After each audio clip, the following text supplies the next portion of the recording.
Hello friends, welcome to this channel, and in this video, I will also tell you how to delete contacts and Gmail synchronization from Android phone.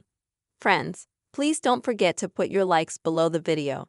Also write your comments after watching and be sure to subscribe to our channel. And let's get on with the topic, friends.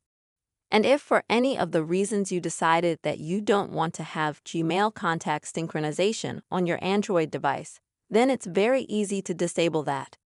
First of all, friends, you will need to open the settings on your Android and then you'll need to find an option called Accounts in the settings list.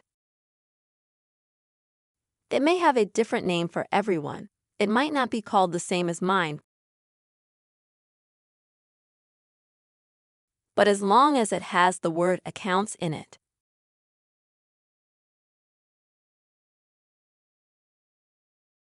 When you go to this option, you will be able to see a list of different Gmail, Telegram, WhatsApp, Facebook, and so on accounts that are tied to your Android device. And now you will have to find the Gmail account that you want to use.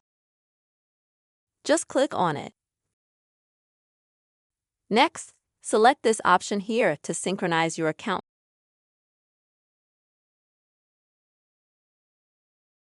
And you will get a list of different options that you can synchronize in Gmail. And you need to find the contact option and click on the button beside it. In this way, friends, you will stop synchronizing the contact in this Gmail mail. So, this is the very quick and easy way, friends, you will be able to delete contacts and Gmail synchronization from your Android phone. I really hope this video helped you and was helpful to you, friends. Please don't forget to put your likes, subscribe to the channel, and write your comments. See you soon.